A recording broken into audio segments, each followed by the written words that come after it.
Agency, media, আমরা পত্রপত্রিকার মাধ্যমে আমরা এটা সাহায্য করব যে কবে ফ্লাইট চালু হচ্ছে, আপনারা কোথায় যোগাযোগ করছেন, এটাই ভালো হবে। স্যার আমাদের ভিসার মেয়াদ নাই কি?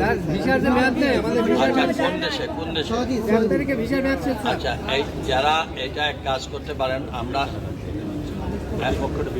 না এইটা আমরা ওই যেহেতু এখন যুদ্ধ আরম্ভ হয়েছে, আমরা আমাদের ফরেন মিনিস্ট্রির মাধ্যমে আমরা সৌদি, এটা তো ব্যক্তিগতভাবে কফিলে দিচ্ছে তাই না, আমরা এটা সবাই মিলে চেষ্টা করব যাতে আপনাদের চাকরিটা, তারাও বুঝতেছে দুই দেশে তো কাজ বন্ধ, এটা এই ব্যাপারে আমরা প্রবাসী কল্যাণ মন্ত্রণালয় আমরা দেখি, আপনারা ভালো বলছেন, আমরা একটা হটলাইন দেব, নাম্বার দেব, যাতে আপনারা যারা ভিসা মেয়াদ শেষ হয়ে যাবে বা কী হবে এগুলো যদি আমাদের মন্ত্রণালয়ে একটু যোগাযোগ করেন, আসেন, আমরা একটা আমি আজকে গিয়ে ডেস্ক বসাবো। এর জন্য কনসার্ন দরকার হয় আমরা ফরেন মিনিস্ট্রির সঙ্গে আলোচনা করব, সৌদি এম্বাসির সঙ্গে আলোচনা করব, যাতে করে আপনাদেরকে ভিসাকে টিকে রাখার জন্য সর্বাত্মক সহযোগিতা আমরা করব।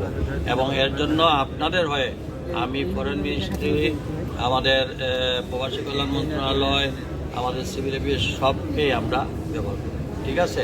তো এখন এই পরিস্থিতি থেকে আমাদেরকে কিন্তু সবাই আমরাও সহযোগিতা করব। আমি মনে করি আমাদের হটলাইন নাম্বারটা নেন, 16135 প্রবাসী কল্যাণ মন্ত্রণালয়, আমাদের অফিস হচ্ছে ইস্কাটনে।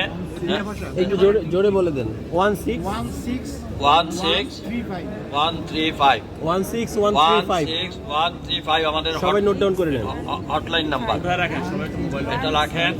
আপনারা আমাদের সঙ্গে যোগাযোগ করবেন, আমরা আপনাদের ভিসা সংক্রান্ত ব্যাপারে আমি আজকে একজন অফিসার নিয়োগ করে দিচ্ছি, যাতে সৌদি এম্বাসির সঙ্গে যোগাযোগ করে আপনাদের ভিসাটা যাতে টিকে রাখতে পারে, ঠিক আছে? যে কোনো সৌদি না যে কোনো দেশেই হোক আমরা এটা করবো ইনশাআল্লাহ, ঠিক আছে? ঠিক আছে ইনশাআল্লাহ। তাহলে আপনারা ওই রিফান্ডটা একজন লাইন ধরে রিফান্ডটা নিয়ে যান। আচ্ছা, ঠিক আছে, আপনারা যে এজেন্সির মাধ্যমে আসছেন ওই এজেন্সিতে ওনারা টাকা রিফান্ড করবেন। তারপরেও যদি দেখেন এজেন্সি আপনাদের সঙ্গে কোনো দুষ্টামি করে, হটলাইনে আপনারা যোগাযোগ করবেন, আমরা এর ব্যবস্থা নেব, ঠিক আছে? যদি এজেন্সিতে গিয়ে আপনারা কোনো অসুবিধার সম্মুখীন হন তাহলে আমাদেরকে সঙ্গে সঙ্গে জানাবেন, আমরা আপনাদের হয়ে ব্যবস্থা নেব, ঠিক আছে? আশা করি ওরাও করবে না, ওরাও আমাদের সঙ্গে কালকে কমিটমেন্ট করছে যেভাবে হেল্প করা তার সর্বাত্মক সহযোগিতা, ঠিক আছে? ধন্যবাদ।